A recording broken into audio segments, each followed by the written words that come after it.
Misal, bank negara mencetak uang 1.000 triliun dan disalurkan untuk membangun proyek. Setelah proyek jadi, uang itu kembali ke bank dan uangnya dibakar. Bisa nggak seperti itu? Hati-hati, pahami rumusnya dulu supaya tidak sembrono semacam teori free energy. Perumpamaan mudah. Aku memberimu 10 biji kerikil sebagai upahmu pergi mencari ikan di laut. 10 kilogram ikan yang kamu dapat itu diberikan kepadaku dan aku jadikan makanan. Aku dapat untung bisa makan ikan. Kamu dapat untung ataukah rugi jika upahmu tersebut dibayar dengan 10 biji kerikil?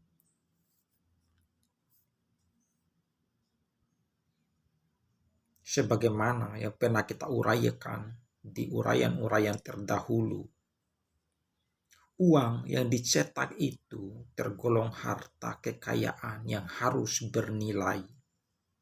Harta kok dimusnahkan? Kamu kembalikan 10 kerikil upahmu kepadaku, dan aku buang begitu saja.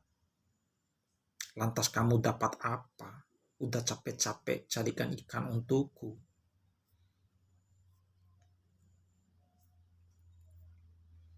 Jangan kebanyakan mengarang ilmu yang rumit. Nanti justru berpotensi melenceng dari rumus dasarnya. Meskipun rangkaiannya rumit, tetapi tetap perlu berpatokan pada rumus dasarnya. Ketika kita mencetak uang, maka uang itu punya nilai yang tergantung sejumlah faktor. Bagaimana caranya uang kita itu nilainya bagus? Ini ada sejumlah cara, termasuk membackup dengan emas simpanan atau harta lain.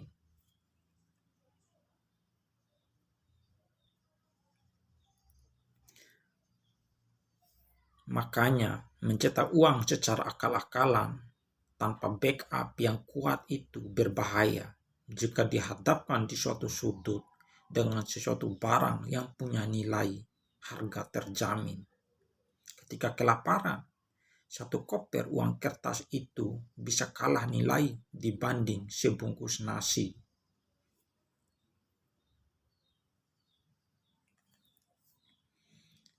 Suatu perusahaan atau suatu negara bisa bangkrut meskipun punya harta sangat banyak, karena hartanya hayalan, akal-akalan, dan mudah jatuh nilainya ketika situasi sukar dan berhadapan dengan suatu barang yang harganya terjamin.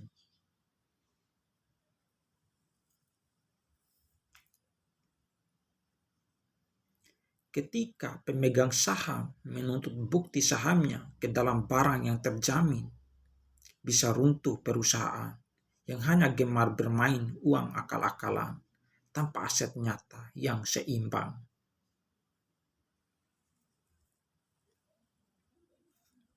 Misal, ada pertanyaan lain, bagaimana caranya supaya Indonesia maju? Bagaimana caranya supaya Indonesia kaya? Semua pertanyaan itu bisa dijawab dengan rumus umum, tidak perlu keilmuan rumit.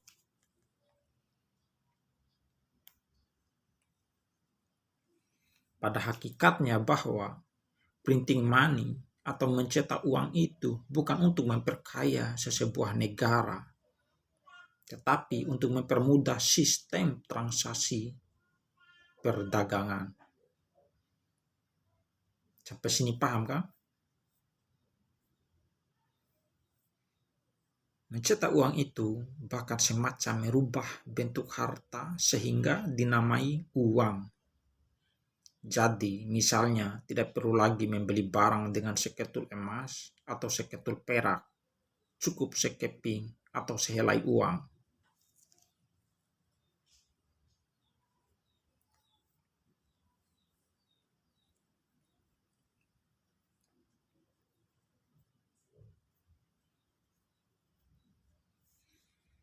Makanya, Jika negara miskin, yakni tidak bisa sembrono mencetak uang banyak karena berpotensi akan inflasi.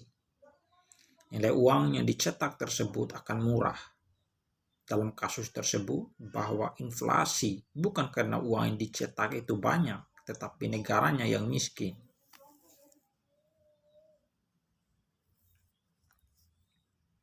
Misal, negara miskin mencetak uang sekian banyak. Uang itu digunakan untuk membeli barang dari negara asing. Nah, jika negara asing tersebut menggunakan kembali uang tersebut untuk membeli barang dalam negara miskin itu, bisa jadi asetnya terjual.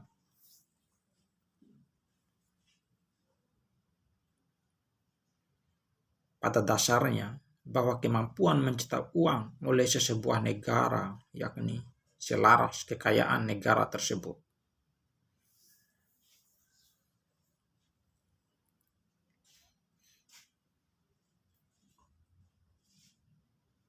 Makanya tidak bisa mencetak uang melebihi tabungan jaminan yang dimiliki sebuah negara.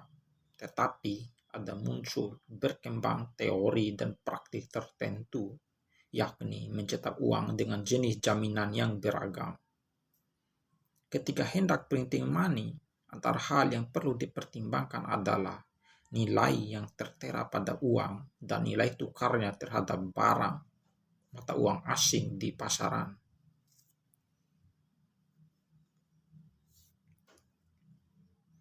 Bagaimana dengan utang kepada asing? Konon lebih baik printing money aja. Ya tergantung tadi, punya modal berapa untuk mencetak uang.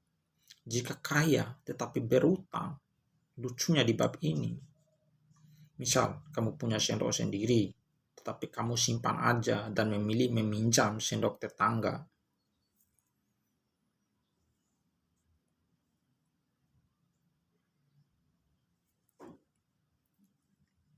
Apakah meminjam sendok tetangga itu gratis dan rendah resiko ketimbang menggunakan sendok sendiri? Kecuali jika jumlah sendok dalam rumah tidak mencukupi untuk tamu. Makanya wajar pinjam tambahan sendok ke tetangga.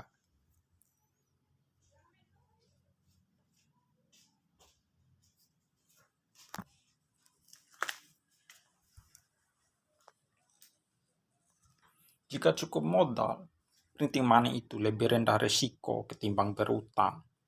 Kecuali punya modal sedikit, terpaksa berutang untuk tambahan modal.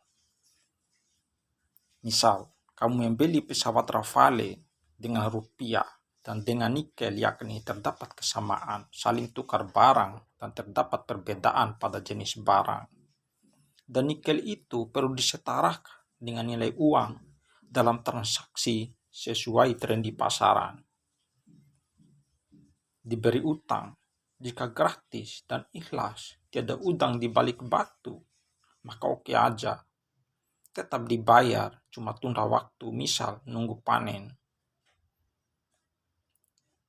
Jika sesuatu negara itu kaya, punya pendapatan tinggi, dan punya harta simpanan banyak, dan juga kebutuhan akan uang di pasaran juga tinggi, yakni that's okay untuk printing money sejumlah sekian, dan pahami nilai uang dari sejumlah faktor.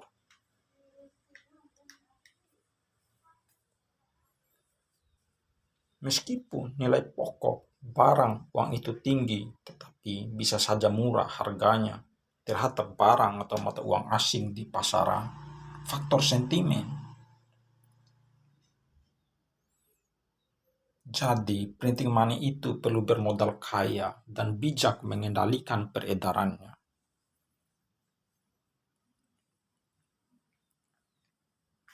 Secara kaya, Indonesia sudah kaya, punya pendapatan, hasil alam yang melimpah, dan punya banyak pulau kecil tak berpenghuni yang tentunya itu pun bernilai mahal di pasaran.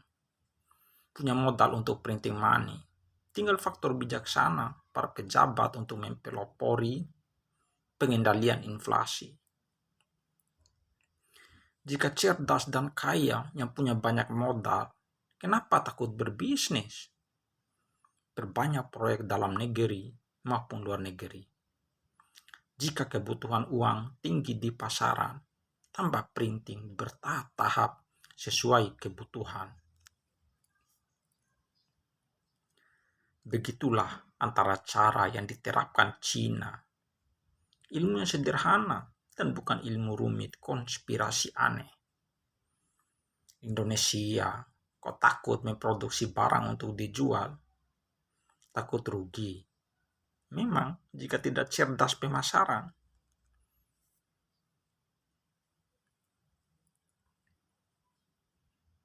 Antara kelemahan pebisnis, termasuk sejumlah pebisnis atau pedagang di Indonesia, yakni kalah di faktor pemasaran. Antara masalah perdagangan, yakni dagang tak laku alias tiada pembeli, maka akan rugi jika memproduksi barang tetapi dia terjual alias tak laku. Padahal rumus dasar dagang tiada istilah rugi. Harga jual perlu lebih tinggi dibanding harga beli. Banyak cara supaya dagangan laku. Ini perlu dipahami oleh pedagang, bahkan perlu dipahami oleh pejabat supaya tidak takut berbisnis.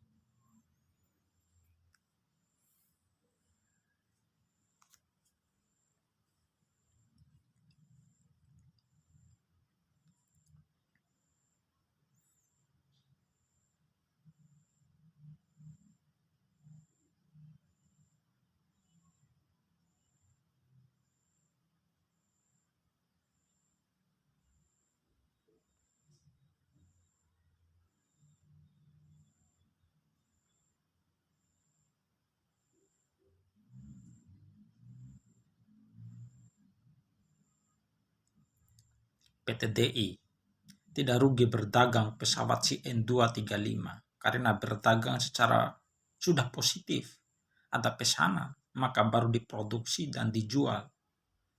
Modal tidak terdiam di barang-barang yang tidak laku. Ini sudah satu cara berdagang.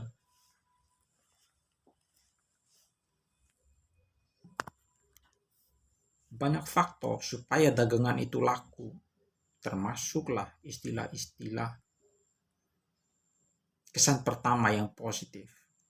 Jika kesan pertama untuk konsumen baru pun negatif, konsumen kurang berselera untuk yang kedua kali dan seterusnya. Faktor kesetiaan konsumen dan faktor persaingan mutu barang itu juga mempengaruhi larisnya dagangan. Untuk pelanggan setiamu, jangan pelit untuk memberi bonus tertentu. Mereka itu ibarat nyawa utama bisnismu. Jangan berhenti progres, jangan berhenti belajar, jangan ketinggalan mutu. Nanti daganganmu kalah saing di pasaran. Pedagang, pebisnis, pejabat, yakni perlu memahami hal itu. Banyak produk dalam negeri, tetapi kenapa kurang laku di pasaran? Tunggu apa lagi? Ya, perbaiki caranya.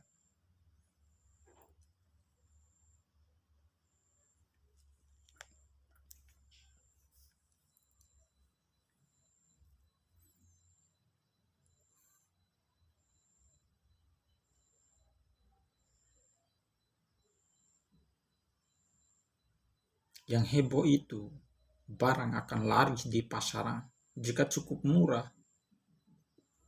Memang itu tergolong faktornya, tetapi bukan satunya faktor penentu dagangan sehingga laris di pasaran. Jika murah tapi mutunya buruk, konsumen juga tidak mau. Barangnya bagus tetapi pedagangannya bersikap buruk atau jahat, dagangannya berpotensi tak laku.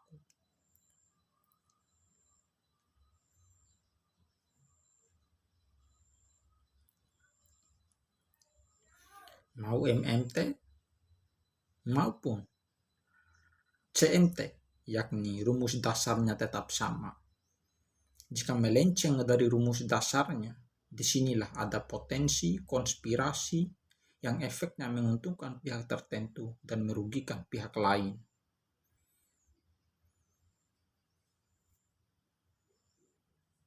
keadilan ekonomi perlu bersifat saling menguntungkan. Ya, maksudnya menguntungkan itu ya sesuai porsi per-masing.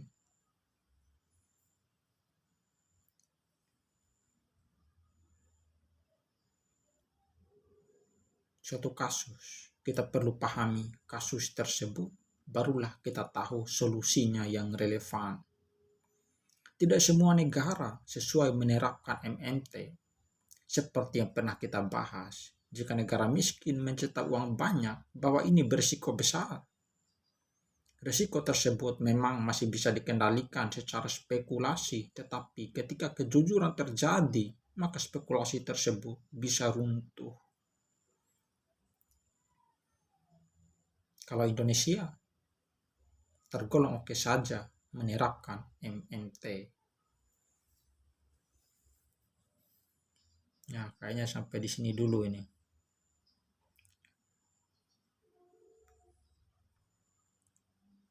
Sampai jumpa di lain kesempatan. Terima kasih.